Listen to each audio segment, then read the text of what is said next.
Hello again, everyone. This is Randy, your sewing machine man, and what we have today is a special treat for you. This is a Singer 15, model 15 to 15 class. That's where they get the 15 class from this little guy, model 15. And this is a cast iron head, all steel, all metal, nothing plastic, nothing Bakelite except for the surround of the motor.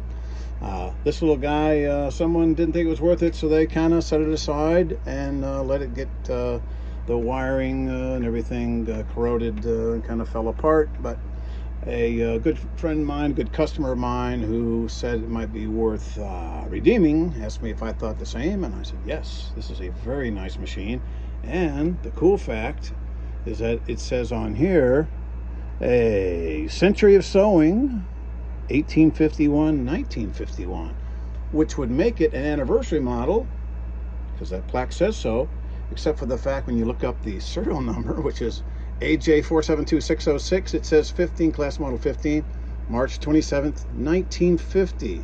Oops, they made 50,000 of these. They had a few laying around, and it was time to celebrate the centennial with this plaque. They actually took a lot of 50s and 52s and put this plaque on them, because once this plaque came out on the 51s, you couldn't give away a 50 or a 52. Nobody wanted them. They wanted the 51. So they made these 51s, and they just put the plaque on there, and they figured nobody would be the wiser, but they got caught, and they had to pay a fine to the Federal Trade Commission. Singer did all sorts of cool little things like that, but it doesn't make this machine worth any less.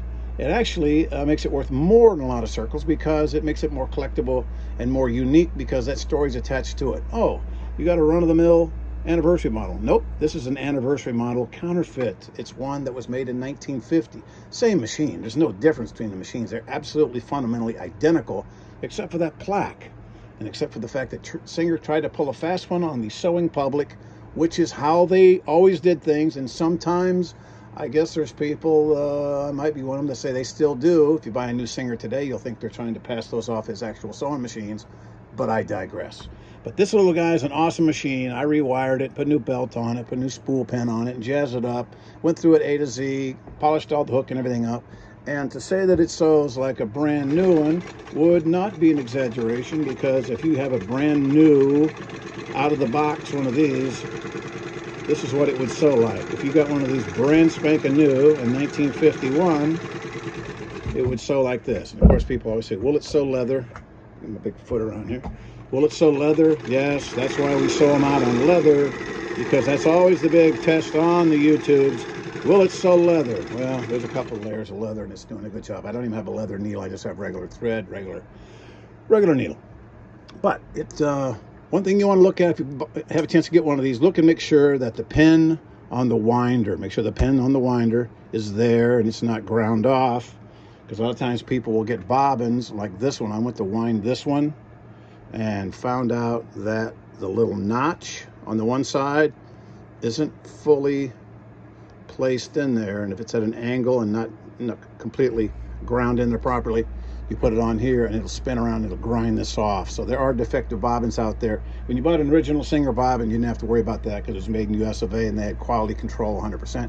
The ones coming out of wherever they come from now, China probably, they don't have that good of quality control. So always look at your bobbins and make sure that they have. Let me grab one up here just randomly and see. I try to go through these when I buy them. I mean, I'll buy them 100 at a time, and I'll go through and make sure that they have, they stamp these out. See, that has a very pronounced notch in it right there. So if I can get the thing to focus on there. Very square. And this one that I tried to wind, and it started going crazy on me, is about half stamped and off center. So you get a real wobbly mess. So watch out for your bobbins. Get a Singer 15 class bobbin, get a metal one, get a plastic one, doesn't matter. So this one here, for a good friend, good customer, we're going to get it back to her here in a day or so and get her back sewing on all our heavy stuff. She can sew heavy, this denim, whatever you can put underneath there, including your finger, it will sew it. So you're not going to break anything. You break a needle, but you're not going to break this machine. This is a awesome machine. Cast iron, model 15, 1950, disguised as the 51 from Singer. Thanks.